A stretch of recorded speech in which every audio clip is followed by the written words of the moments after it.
Welcome to episode 123 of the Charm City Birdwatch podcast. It's Wednesday, October 14th. We're here again recording on a Wednesday, and we got another Ravens win to talk about. We had this stretch here where we expected 3 Ravens wins. We're 2 weeks into that. So far, so good. Ravens beat the Bengals 27-3, and I'm typing up my notes for this after the game, and it was pretty easy to create an outline for discussion here. On one side of the ball, you had the defense was absolutely dominant, almost put together a shutout performance, came very close. The Bengals ended up kicking a field goal late to break that up. And then on the other side of the ball, the offense, they put up some points. 17 in the first half, I believe, pretty quickly. But the second half was ugly, and really the whole game was pretty ugly for the offense when you consider the fact that the defense consistently forced 3-and-outs, quick, punts, turnovers, whatever it was. They put the ball back in the offense's hands very quickly all afternoon, and to only come away with 20 offensive points because there was a defensive touchdown. A lot of fans are freaking out. A lot of fans are disappointed in the offensive performance. So it was kind of two sides of the coin. So that's how we're going to structure the episode. The bottom line, though, Ravens are 4-1. You look at their schedule so far, only a couple games that really were truly difficult opponents. The Chiefs, which they obviously lost that one, and I'll count the Browns being a division matchup, and then now seeing where the Browns are so far through 5 weeks, that's obviously going to count as a good win. The Ravens are 4-1. Got the Eagles next week. We'll talk about that later. And I guess we'll start with the offense and the issues, and this kind of reminded me of what we talked about last week, how this just isn't the 2019 Ravens. It's not even close.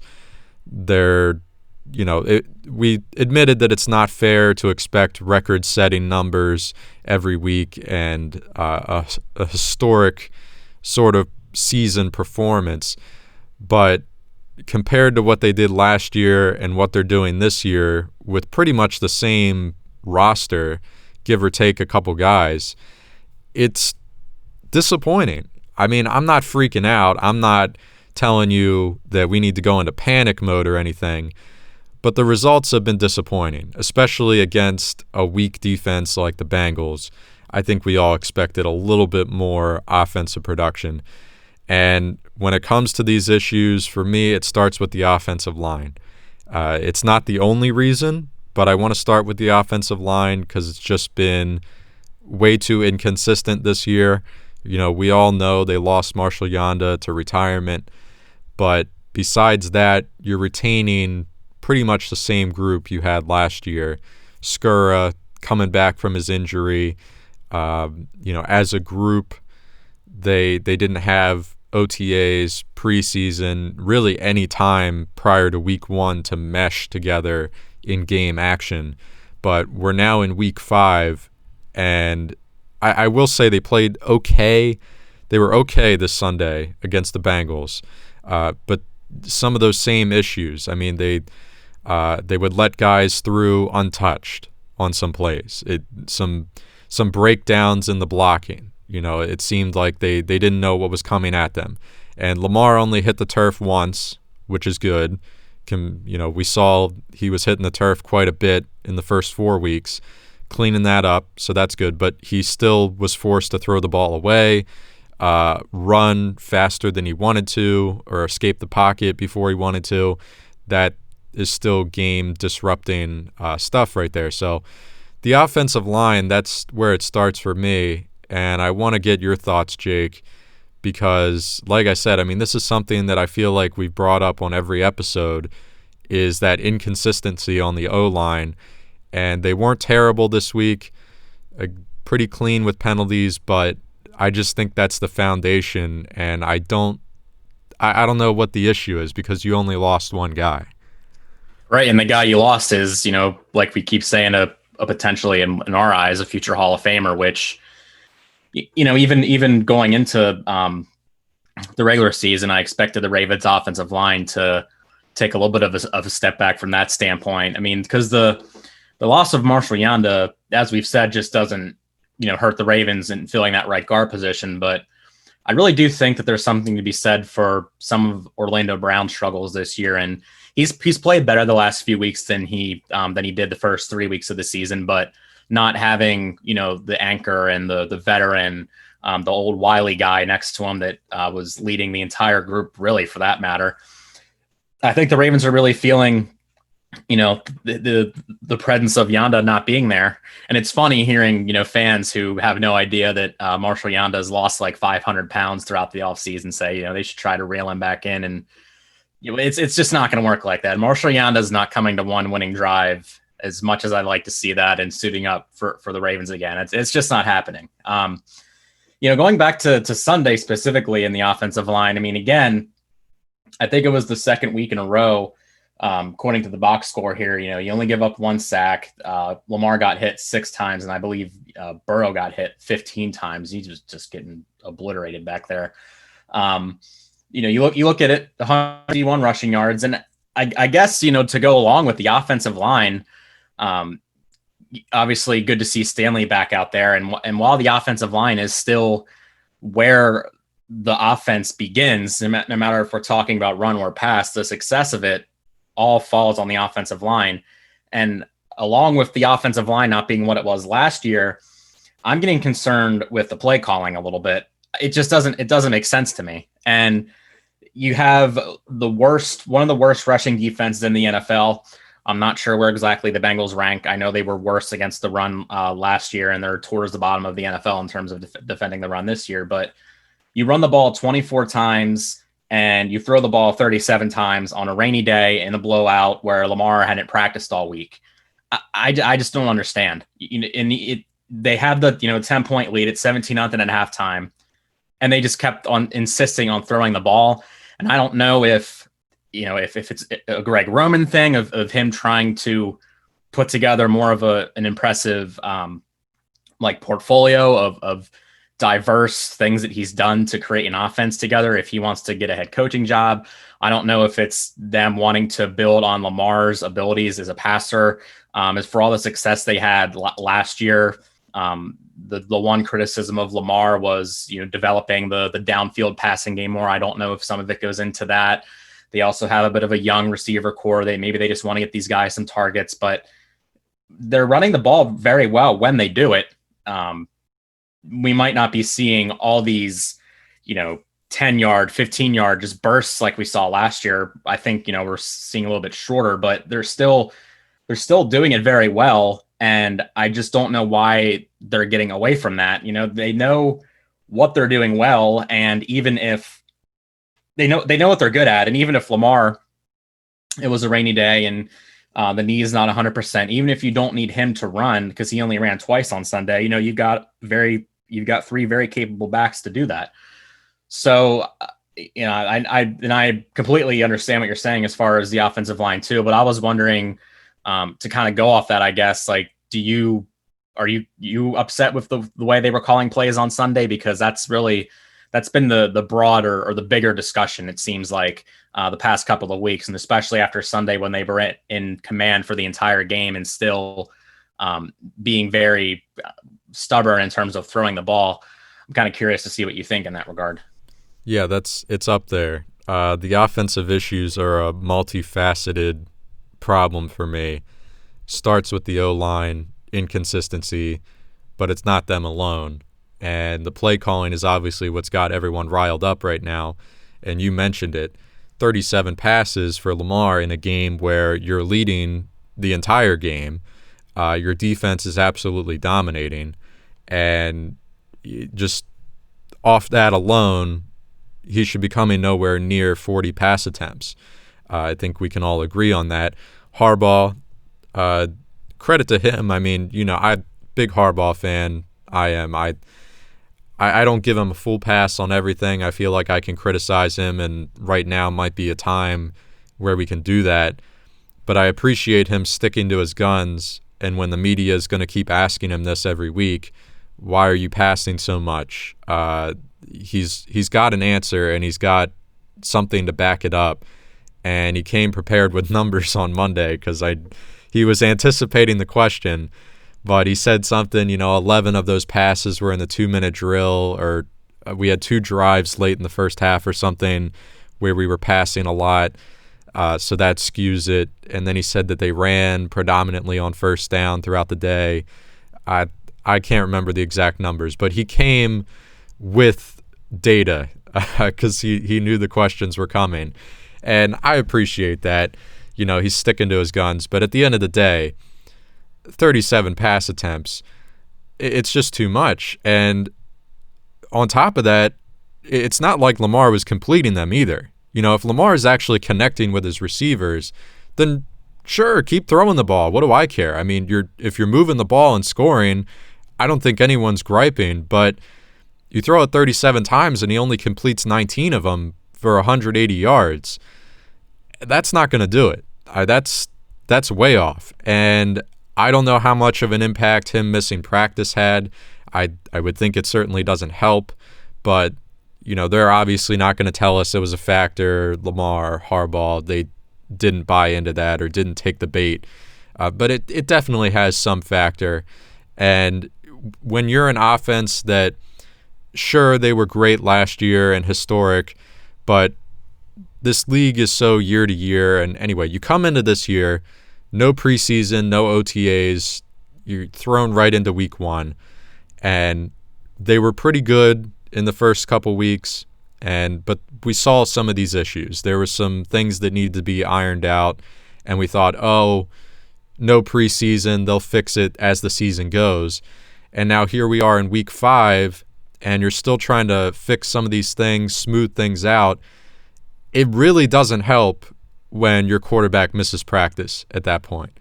When you're really trying to fix things 5 weeks in, smooth things out, it's detrimental not having him out there running the offense in practice. I mean, if you've got RG3 out there trying to deliver the ball and get all these receivers reps, just handle all the facets of this offense, which can be pretty complex when they want to, that's not helpful for anybody. So having him back at practice this week, I think that'll definitely help. But I'm with you. The play calling, it's still ignoring any context. It's too much passing, not enough running against a defense that is abysmal defending the run. And then on top of that, the next part I want to go into here, if you don't mind, and it goes with play calling, is it's sort of on Lamar too, but it's also on the play calling. How can we draw up plays to get the ball to people besides Hollywood and Andrews in the pass game? Because, again, that's not completely on Roman. There was a couple plays early in the game where Lamar took the deeper route to try to hit Andrews, who was more, well covered, instead of Duvernay or Miles Boykin, a little shorter downfield, but still they weren't that covered, and you would have had a chance for a catch and run, a yards after a catch sort of situation, whereas you try to force it to Andrews. He can probably make the catch. We know he can. And I sort of trust Lamar to get the ball there and put it in a safe spot. But if he catches it, he's getting brought down right away. And, if you're going to keep throwing the ball to those guys, the defenses are going to key in on it. And at some point, you're going to run into a defense that has the personnel to shut both of those guys down. Maybe not every play, but when they know you're going to pass 3rd and long situations, they have the personnel to shut those guys down. Can Lamar actually go to these other guys, Willie Snead, Miles Boykin?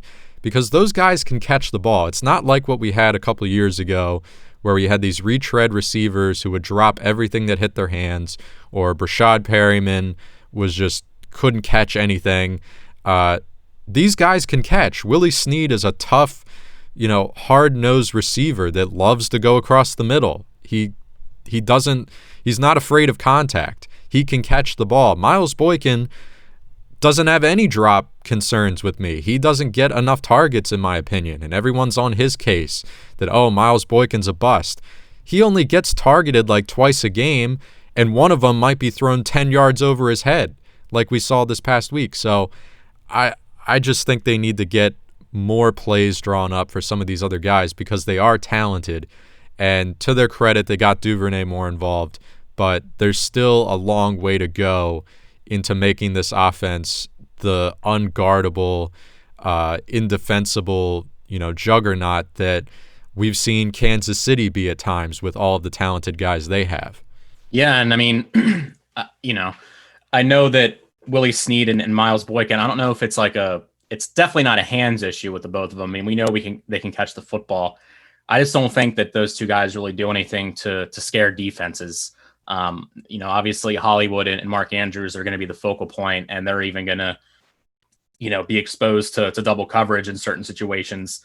And when you're relying on Willie Snead, I mean, let's be honest. I mean, Willie Snead is he's a number 3 receiver, on a team that's with, he's not supposed to be a number 2 guy. That's not to say that he can't do more than what he's done in the games. I just don't think that guys like him or Miles Boykin, do anything. I think it's more of a separation thing. I know that Lamar hasn't, especially in Boykin's case, delivered to him all the time when he's been open. But I do think that the amount of times that Boykin and Snead are going to separate themselves and be open in coverage is not going to be nearly as often as the top two. And, that's why I wasn't really happy with the Hayden Hurst trade, if I'm being honest. I know that he's not a receiver. He's a tight end, but that was another option. And if we're looking back to, the passing game last year, you definitely look at Mark Andrews being the top guy out of that whole group, and Hollywood was kind of in the shadows with the Lisfranc problem. But I would have put Hayden Hurst in the same category and group with Boykin and Willie Snead as not your top options in the passing game, but a guy that's in that next tier down, and they don't have that body there for Lamar to be looking to in the passing game. Now, while you could make the argument that, Duvernay is going to be taking that spot in being that other guy that he could look to in the passing game, I have confidence in Duvernay, and I've liked what I've seen so far, but I'm not ready to, I don't think that he's gotten the workload, or I don't think he might be ready yet to handle as big of a role that Hayden Hurst had last year. Could he be around the same snap count and be around the same amount of targets towards the end of the season? And still remembering that it took Hayden Hurst a little bit of time to come along too, absolutely. But I think it's pretty clear that, he's not there yet. But I mean, we're kind of talking about two different positions here, but it hurts from a passing game standpoint. You just don't have that other option that I think would be nice to have with having Hayden Hurst here. Understood why they made the trade, but I do think it's kind of hurt the offense a little bit. Yeah, I'm with you 100%. And you think about how much success they had, or how much of their success last year came from running those 2 tight end sets. And you could still run a 2 tight end set this year, obviously, with Nick Boyle, but he's not as big of a threat to catch the ball as Hayden Hurst. And they would run all these, what did they call it, the pistol formation, and Lamar would have a running back next to him, and then Pat Ricard on the other side, or sometimes Hayden Hurst would be next to him, or Andrews would be next to him, or Boyle, and they're throwing all these different sets at you, all this motion, guys running back and forth, tight ends, receivers. I don't think we're seeing as much of that. I would hope that isn't just simply the loss of Hayden Hurst that's leading to that. I would think you have the personnel to still run that. I don't know. I don't think they're running as complex of an offense. I think it seems more simple. And then you throw in the fact that teams have a whole year of game film to kind of they don't have the blueprint. Don't get me wrong. I'm not going in that direction. I'm not saying that teams know exactly how to stop Lamar and this offense as a whole, but there's more game tape out there for them to learn and say, hey, this is how we can maybe slow him down, or on key downs, third and long, this is what we need to do, and we can get them off the field. That's a huge difference maker. And I just think they're getting too cute with the play calling. Lamar, though, when he does drop back, and like I said, it's not a lot of plays, but it does show up where you have an open Duvernay or you have an open single-covered Boykin Snead, and he wants to go farther downfield to a double-covered Hollywood. Just take the open man. It's not good for Lamar to keep forcing the ball to those guys. They're your playmakers. When you get in the red zone, obviously you're going to look for Andrews. He's just a monster in the red zone. Hollywood, you're looking for him on the deep ball.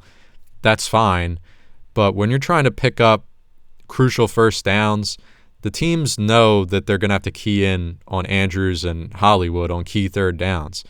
And depending what kind of formation you're running and how many receivers are out there, I bet you Boykin or Snead is going to be open or is going to be in a position to make a catch because they're only covered by one guy.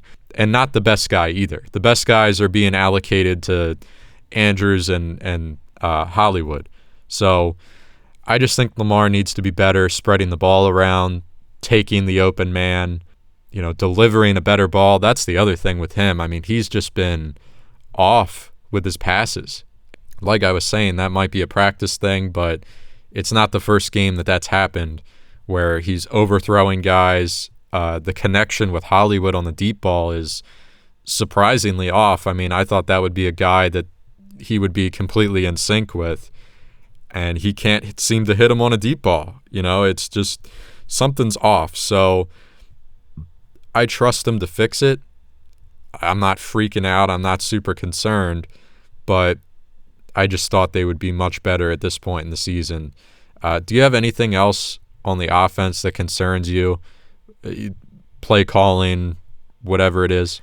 I mean, I'm not overly concerned. And it's still early in the year, too. I think that's important to keep in mind. I think there is something to be said, too, for not having like a normal full training camp. I mean, what did we hear all of last year during training camp? Oh, Lamar's arm looks miles ahead of what it did last year. Oh, Lamar's throwing the ball everywhere. And, that translated over into the regular season.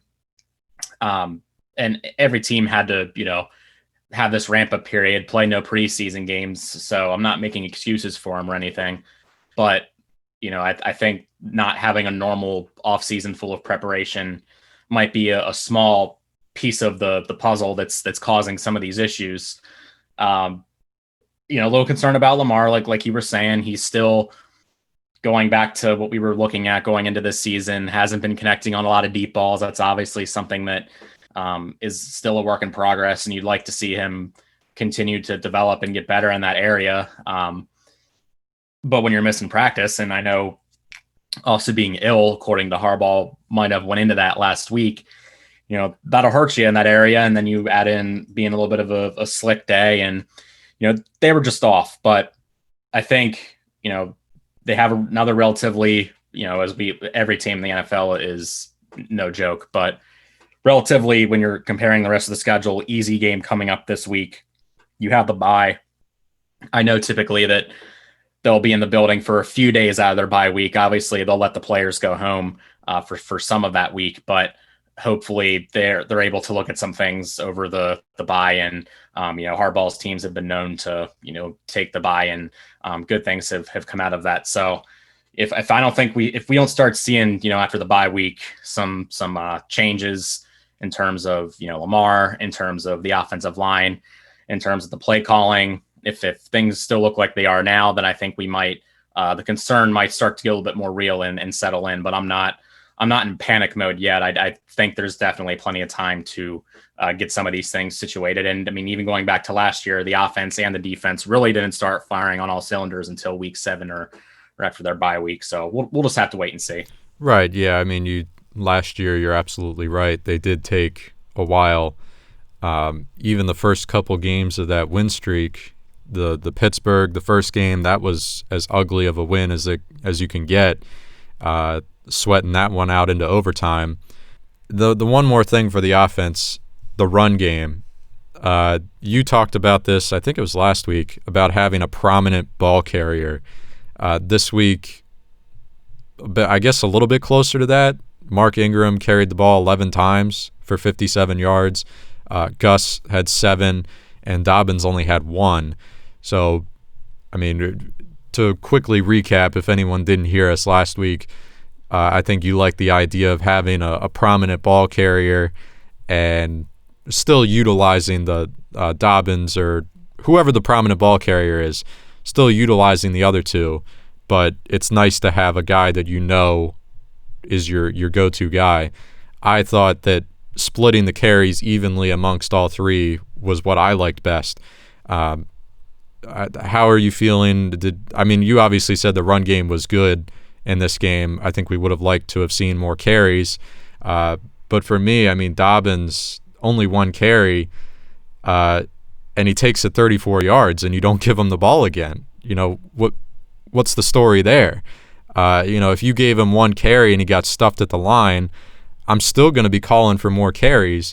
But when he takes that one opportunity and gets you 34 yards in a electric run where he's shedding tackles and getting to the outside and just showing off his skill set that you clearly drafted him for, why not give him the ball again? Yeah, still a little bit more of a balance. Lamar, that's the puzzling thing. He only carried it twice, so I think you would have expected.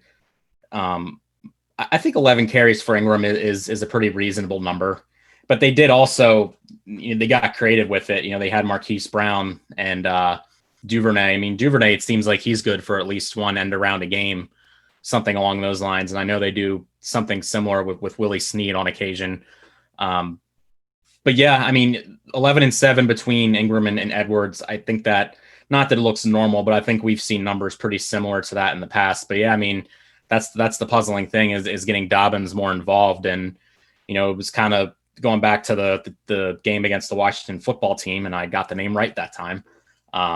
They waited until later in the game when the outcome was already decided to get Dobbins in there. So maybe it's just a sign that they're just not ready to give Dobbins a bigger role. I think maybe they're just trying to ease him in a little bit more, but they just need to be doing, if they were running the ball more, I think we would be seeing more than 1 carry for Dobbins. That's the frustrating thing. You want to see your 2nd round rookie who you didn't need to add a running back, but you decided to go that way in the draft, and you want to see them give him as many opportunities as he can when you make an investment like that in the draft. So hopefully, and I know that, going into Sunday, that's what I'd like to see, is just an increased amount of rushing attempts and getting all of these guys a decent amount of carries, especially if Lamar's knee is not 100% and they still don't want him running. Then you really need to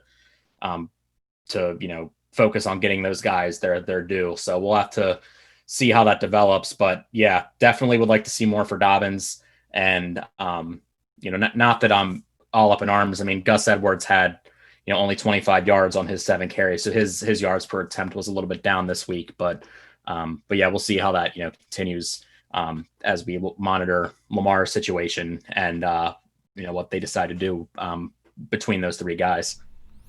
All right, moving on to the defense, which was just the exact opposite of the offense. They were nearly perfect on the day. I have the numbers here. 7 sacks, 1 interception, 3 forced fumbles, a defensive touchdown. They recovered 2 of those 3 forced fumbles, the one that got knocked out of bounds. So, huge day for the defense. Breakout in terms of the pass rush. We knew the Bengals' offensive line was not the best, so there was an opportunity for this. And I had this stat here that I saw from Pro Football Focus. Joe Burrow was pressured on 47% of his dropbacks. Almost half he had pressure in his face. Didn't always result in the sack, but there was someone there that forced him to throw the ball early, roll out of the pocket, get rid of the ball quicker than he wanted to, make a read that he didn't want to. Probably certainly led to that interception where he completely overthrew A.J. Green, and Marcus Peters was waiting there for the easiest interception of his career. Great day by the defense. They were in Burrow's face all day. He was a guy that worried me going into this. I thought if you gave him any sort of room, if you give him an inch, he's going to take a mile, that sort of thing. Not afraid to make risky passes, and he clearly had the weapons too. A.J. Green being a Raven killer, Tyler Boyd, fantastic, Mixon, a good running back, but the pressure was there from start to finish, and they never let him find his footing, and that was the difference maker. I mean, he just, I can't remember him making one good play. I know he probably did, but it was just, you look at that number, 47%. I mean, how could you expect any quarterback to produce anything when he's got a man in his face on half of the snaps?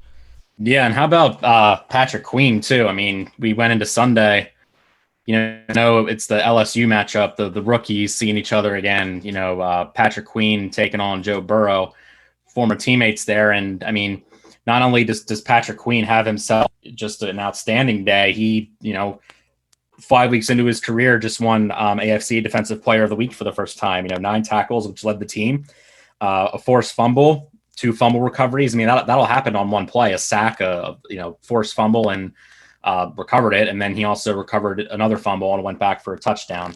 So just an outstanding day for Patrick Queen, and really, really nice to see some of these young Ravens players, not just Patrick Queen, but, another staple of the Ravens defense, Marlon Humphrey, having another solid day. We saw LaMarcus Peters interception that we seem to see, every few weeks. And you see the pass rush come alive was fantastic. That's something that they haven't had all season. And I know that they're still going to have their struggles because they're just not that talented of a group, if I'm being honest. But anytime you can come alive, and I know they do get creative with the way they do pressure, and Wink, how he sends those blitz packages and stuff. But yeah, great to see that unit have a solid day. And man, I really feel for Burrow. I mean, obviously the Bengals are a division rival, and, I hope they, don't do well when we play them, if we're being honest, but they really the Bengals, they really got to get some insurance on an offensive line going into the draft next year, or else, they're not going to have Joe Burrow for as long as they'd like to, because he's just not going to last if he keeps getting hit as much as he does in every game. But, and I mean, that's the scary thing too, is when they do have an offensive line, and assuming guys like Joe Mixon and, I think AJ Green's pretty much done, but they've got other options in the receiving game. And that's the scary part, is in a couple of years what Joe Burrow might be. But yeah, can't say enough good things about the defense.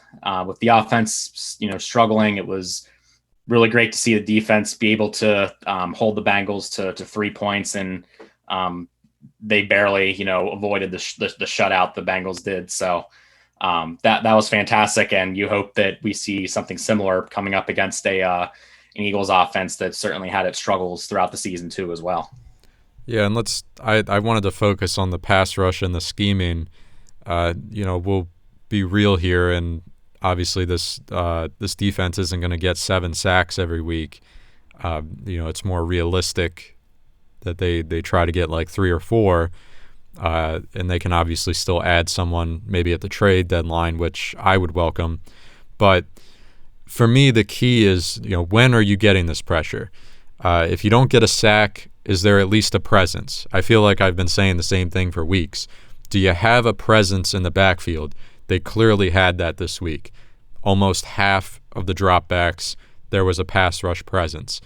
When are you getting the pressure? If you're, again, not every week, you're not going to get in the quarterback's face on half of his dropbacks every week. That's an anomaly, just like the 7 sacks. But can you get there on 3rd down, 4th down if they're going for it? 2nd and long. Can you that sort of thing? If they're on the fringe of field goal range in a close game, can you push them out of field goal range with a sack? Those are the key things for me. Not getting 2-3 sacks in garbage time against a weak offensive line, where you're sending Marlon Humphrey just for the heck of it because you're up by 27, and I'm not saying you wouldn't send Marlon in a close game situation. They did against Kansas City. It came back to bite them. But it just, some of the stuff they were doing there late in the game, it was clearly just Wink, and his guys having fun, pulling out some of the schemes and the plays that they probably wouldn't pull out or get the opportunity to use in the average game. And that's fine. It's fun. But to me, it's always going to come down to the situational pass rush. I would love if they could put up 5+ or around 5 every game. It's just that's not realistic. So, timeliness, getting to the quarterback at key moments, and then when you do get there, can you knock the ball out? Can you create a turnover? That sort of thing. If you don't get to him, can you force an interception? Those are huge components of the pass rush as well that don't show up in the stat sheet under the sack column. With that being said, I would obviously welcome some sort of trade addition. I'm not saying they're fine with who they have. I guess they're not as bad as I think people were making them out to be coming into this week, and they're clearly not going to do what they did this week every week. So it's somewhere in the middle is what I'm trying to say. Yeah, you're 100% right.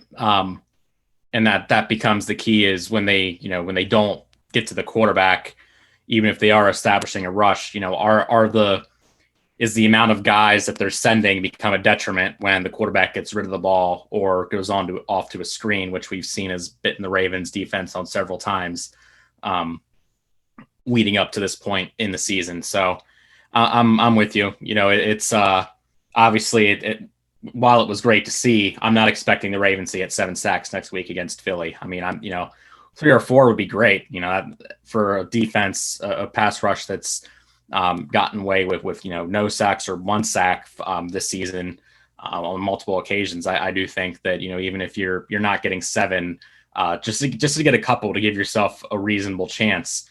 And it's the aggressive nature that the Ravens play with. I think that Wink sometimes blitzes a little bit too much. I mean, I guess we could maybe, for all the criticism we give for the offensive play calling, I mean, do you have concerns with the frequency at which Martindale is appearing to blitz? Because, I hear sometimes he gets a little over aggressive.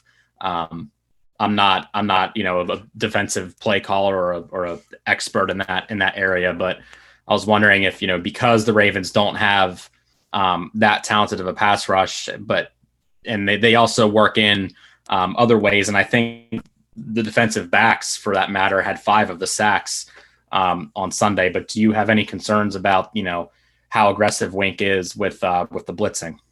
No, not really. I'm a big fan of it. And you think about who's the only team that's not only beat that, but burned them on it was Kansas City.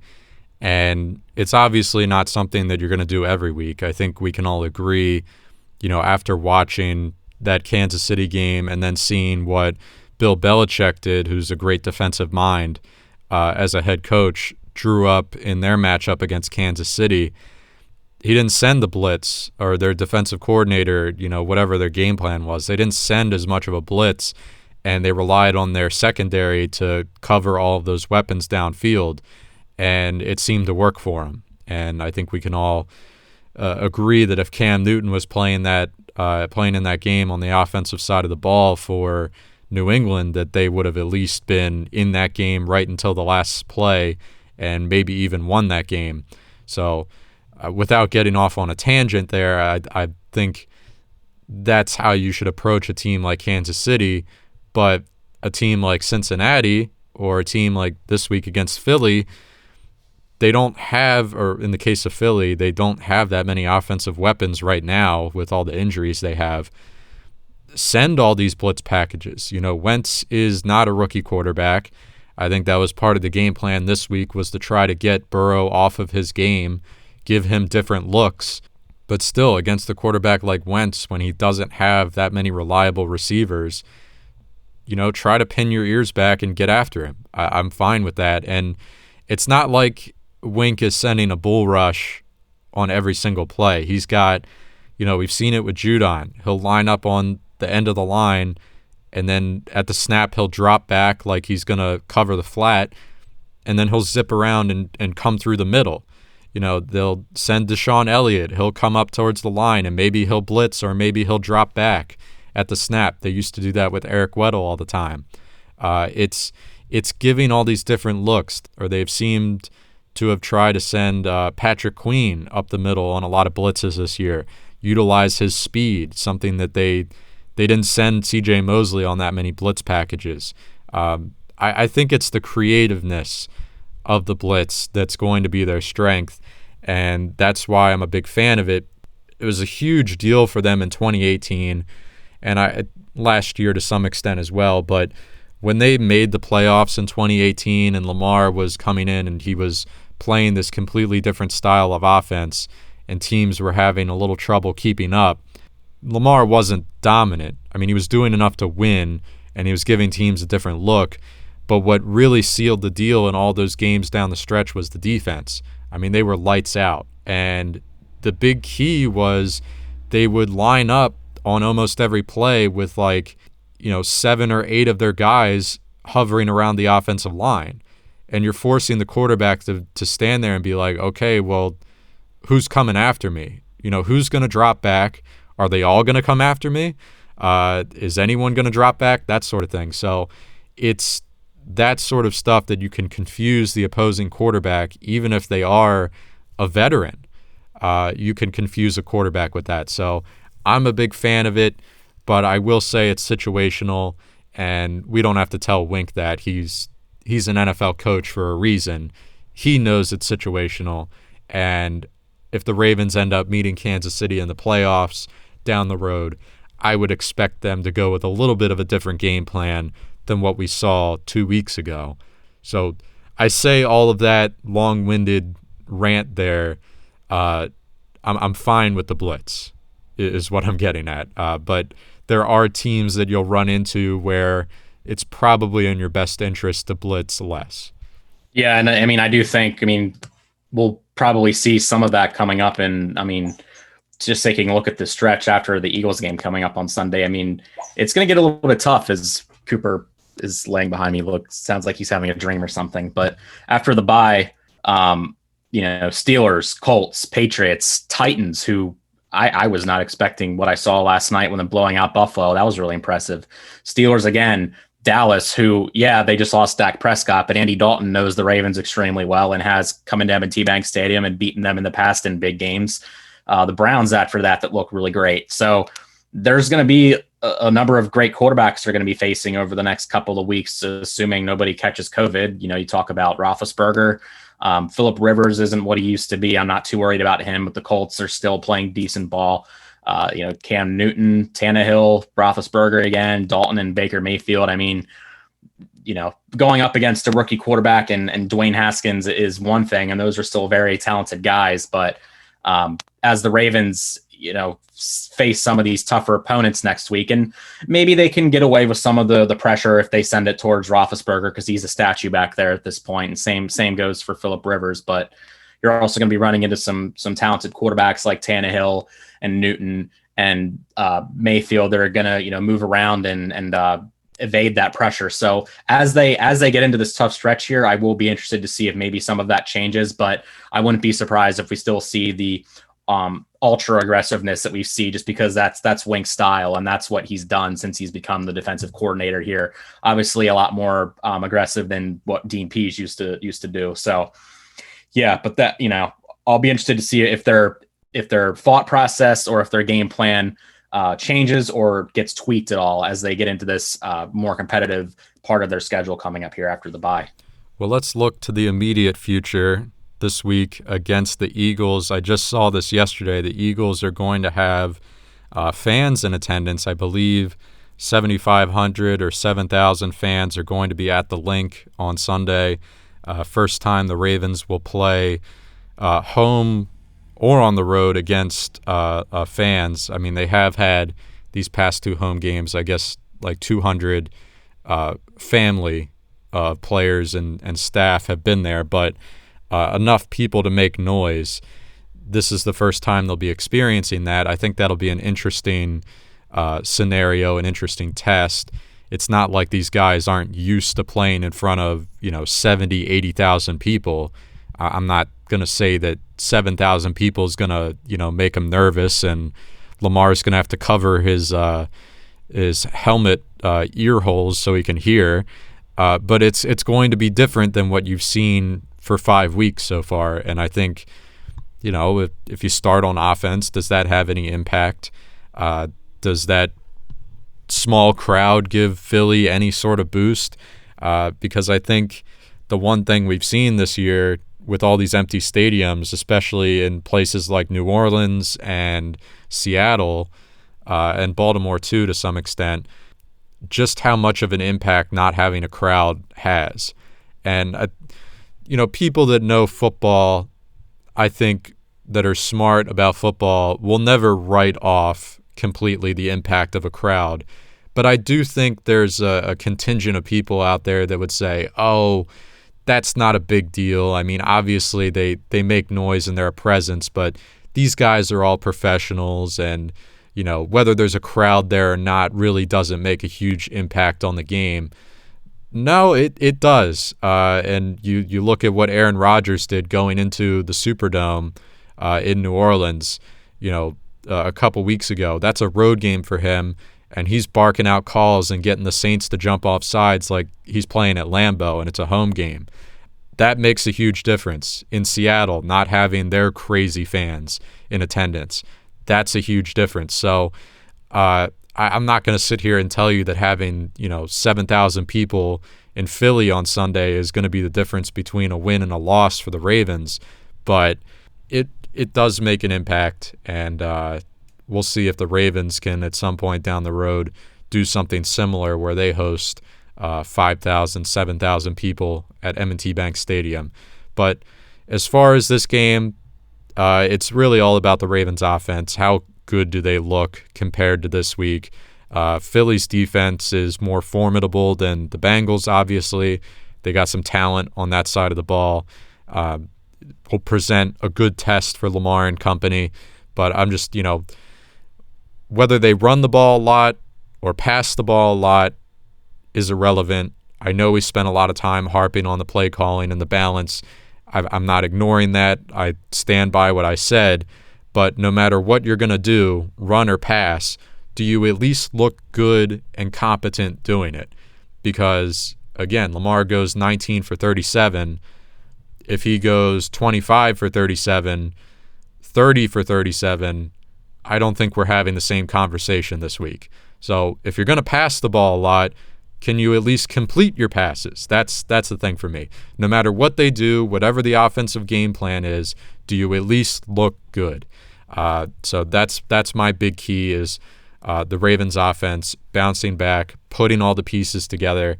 And then from a defensive standpoint, the Eagles offense does not present a huge challenge.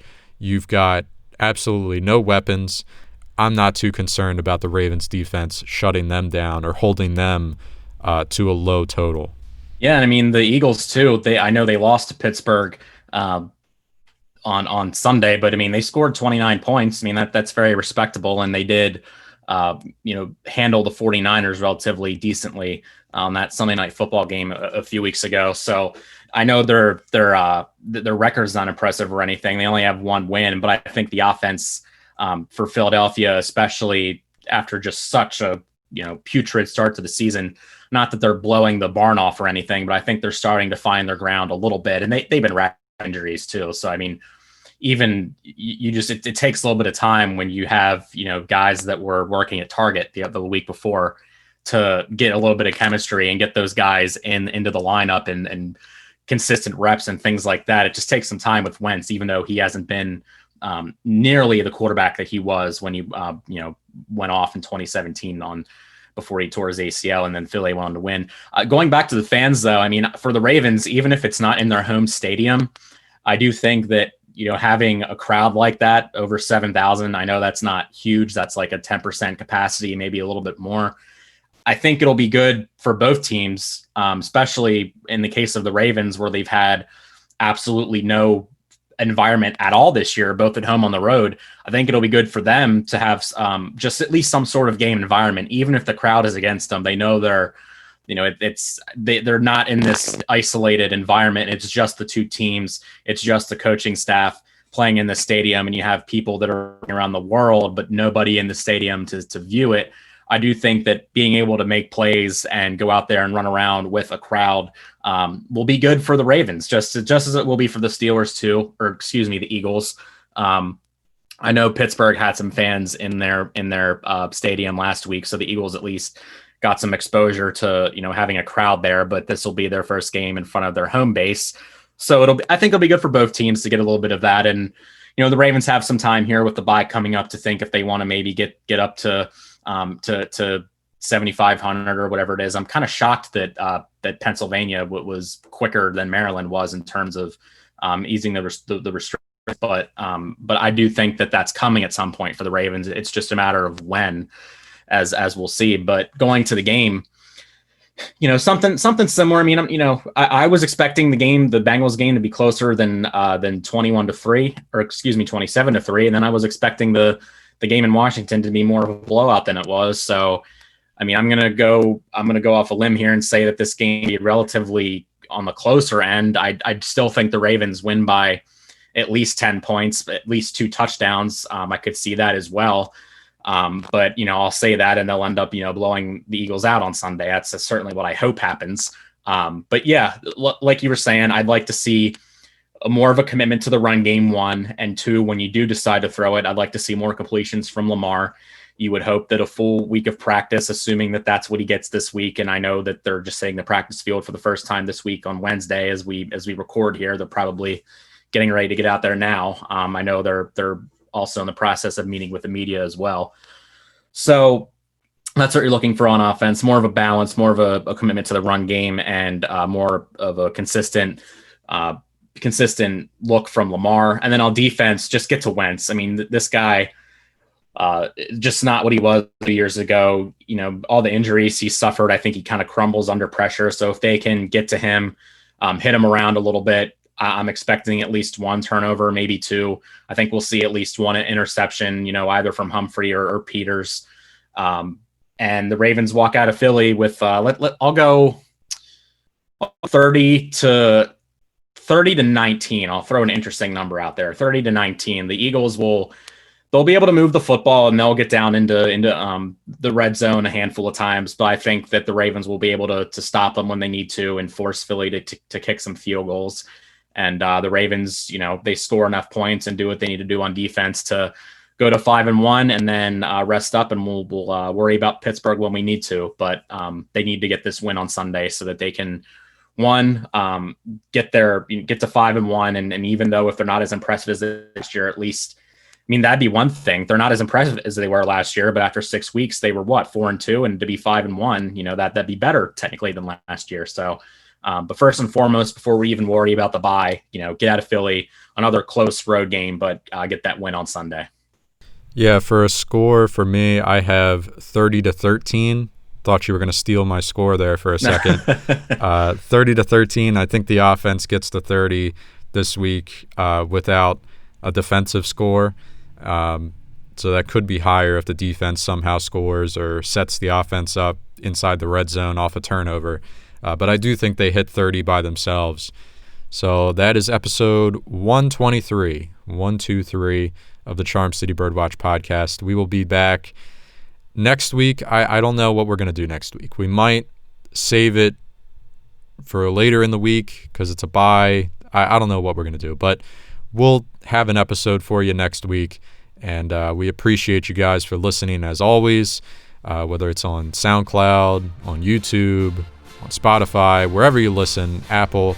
Thank you. And we'll be right here next week.